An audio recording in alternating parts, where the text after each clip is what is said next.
Good evening. This video is for a response on my meeting that I had with my mentor. As I described and let you know in week one, the mentor that I chose was my senior pastor, Reverend Charles Percival, here at North Anderson Wesleyan Church, who he has been here for us over 30 years now. Last year, I believe that with all of the ministry experience that he has had, plus, throughout this 30-year endeavor, he has been a bivocational senior pastor, which, like myself, I am currently, and in the near future, foreseeable future, I see myself being throughout this process, throughout my pastorate, especially with the way that today's world is.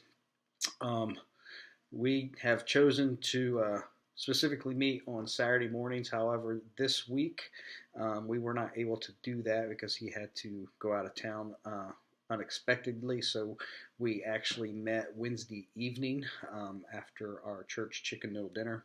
We met here at the church office for about an hour and a half.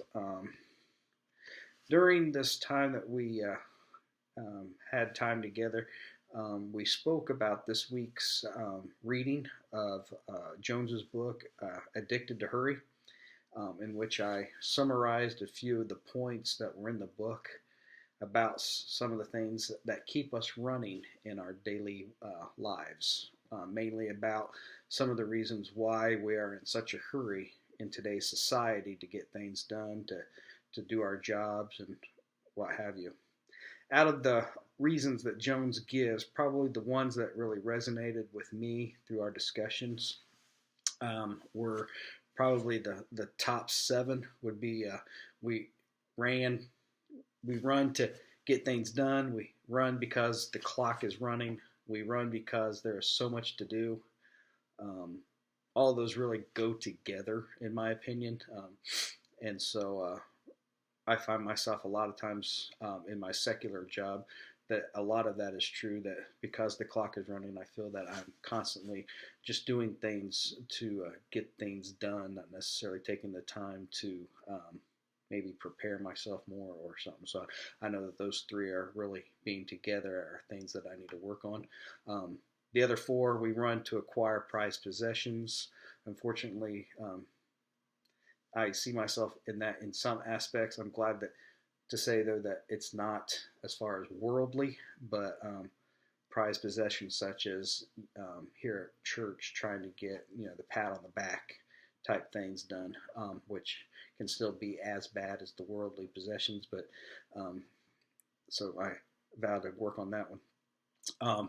We run to catch up because of being working full time, married with two kids, also working here at the church as an assistant pastor and the treasurer. I find myself a lot of times that I'm catching up, especially this past month, trying to reorganize my calendar and my time as I have gone back to school, having to readjust to that environment again. And then the last two, we run to please people and we run to be first. So those are my top ones out of his book that I can see where I can really use some help and work on through my time. We also spoke on some of the ways that Jones talked about in which we can slow ourselves down. However, while I did enjoy the reading of the book, for the portion on what helps slow me down, we probably spoke more about Richard Foster and his book, Celebration of Discipline, which I know is a book that we get into in this course next week. But for me, I've had this book now for quite a while, and I've really enjoyed this book since my time of my study while going through my MDiv, because I used this book during Dr. Lichetti's course where we took a sabbatical down in Kentucky. And I really enjoyed my time there and the things that he taught and the things that I learned through this book on such things as solitude and simplicity, meditation, prayer, and submission. I really enjoyed this book. In fact, when I came back from the sabbatical, I actually used that book and did a sermon series through all the steps on throughout the celebration of disciplines. The insights that I learned, two of the main things that we discussed that I learned and things that have helped me, it was in the Jones book. One being um, was where he stated on page 83, so often we hear without truly listening, without paying caring attention to what we are hearing. I found that this has been true in my life lately, especially at home, because of trying to get back into the groove of time management with school, work, and everything else.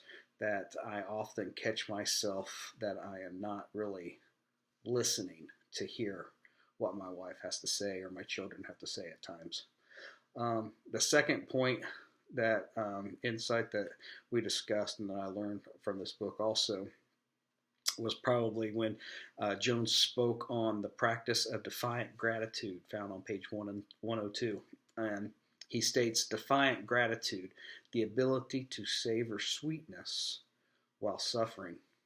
And I found that this has really been true for me and my family this past couple months, as we have had to really look deep at some of the suffering that we are going through, as my mom was diagnosed with breast cancer and going through her ordeal of the surgery, the radiation, the chemo, and just what that has done to her, and sometimes asking why, even though I know the answer to that, the human in me asking why. So having that to deal with has really helped or opened my eyes to the fact that I need to learn that we have gratitude even in our suffering. So that was my mentoring session this week, and the highlights and things that we've discussed and learned. And I hope to speak to you soon. Have a good day.